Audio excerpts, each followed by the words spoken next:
हरेक जसो भान्सामा प्रयोग हुने ग्यास चुलो सफाई विधिबारे आज म तपाईँलाई विस्तृतमा बताउन गइरहेको छु।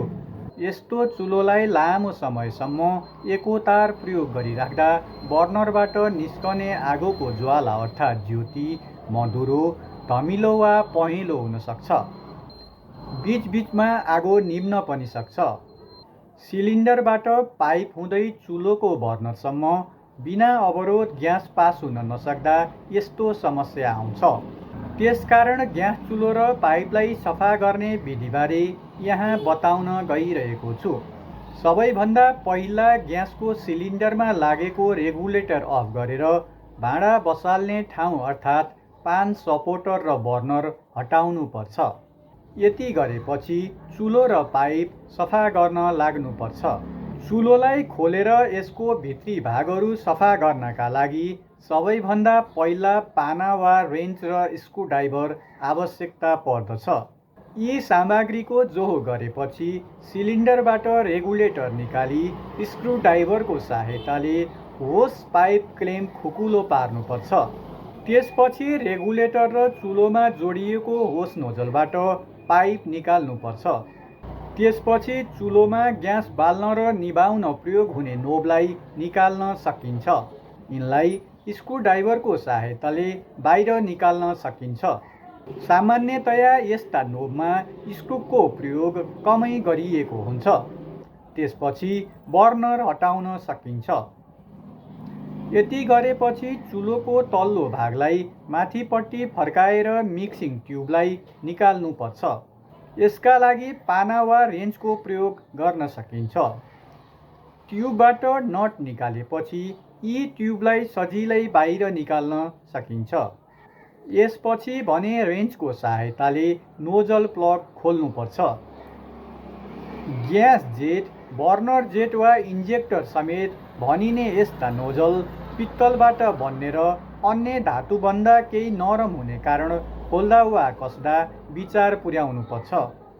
कसदा पनि ठुलो बल लगाएर टाइट गर्नु हुँदैन। यही नोजल हुँदै ग्यास ट्युबमा पुग्ने कारण नोजलको सफाई महत्त्वपूर्ण कार्य हो। नोजललाई सानो खिप, सियो, पिन वा बिजुलीको तारभित्र हुने साना तारहरू प्रयोग गरी सफाई गर्न सकिन्छ। नोजलमा अवरोध भई ग्यास कम सप्लाई हुँदा चुलो मधुरो, धमिलो वा पहेँलो बलेको हुन सक्छ। नोजलको सफाइपछि पिन्डल घुमाउँदै स्क्रु पत्ता लगाएर यसलाई घडी घुम्ने उल्टो दिशामा घुमाउनुपर्छ। अब यति गरेपछि भल्भ, यसभित्रको स्प्रिङ, स्पिन्डल र ग्यास चुलोलाई पेट्रोल, मट्टितेल वा सरफ पानीले सफा गर्नुपर्छ। यसका लागि दाँत माझ्ने ब्रसको प्रयोग गर्न सकिन्छ। यही मेसोमा ग्यासको पाइप लगायत सफा गरेका सबै भागलाई केही मिनट घाममा सुकाउन उपयुक्त हुन्छ। अब सबै पार्टहरूलाई जोडेर पहिलेको जस्तै चुलो तयार गर्नुपर्ने हुन्छ। यति गरेपछि सबैभन्दा पहिला भल्भलाई भल्भ एसेम्ब्लीमा राख्नुपर्छ। यो भल्भलाई भल्भ निडल वा भल्भ कोन पनि भन्ने गरिन्छ। यही भल्भभित्र स्प्रिङ हालेर स्पिन्डलले दबाएर स्क्रुले टाइट गर्नुपर्छ। यस्तो कार्य दुवैपट्टि गर्नुपर्छ। यसअघि भल्भ र स्पिन्डल वरपर ग्रिज वा ग्रिज नभए तोरीको तेल लगाएर ग्यास अन अफ गर्दा भित्र कम घर्षण हुने गरी तयार गर्नुपर्छ। यसपछि नोजल नट टाइट गर्न सकिन्छ।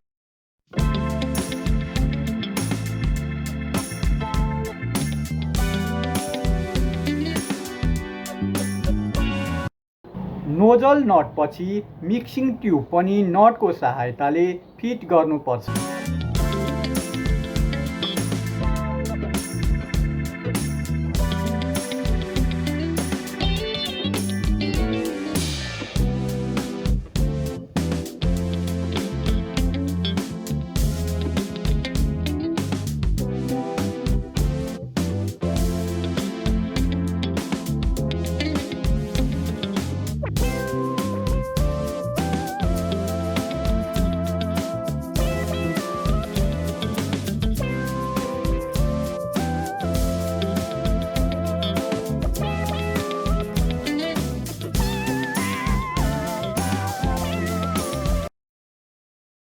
अब चुलोलाई सुल्टो बनाएर अन अफ नोब फिट गर्न सकिन्छ।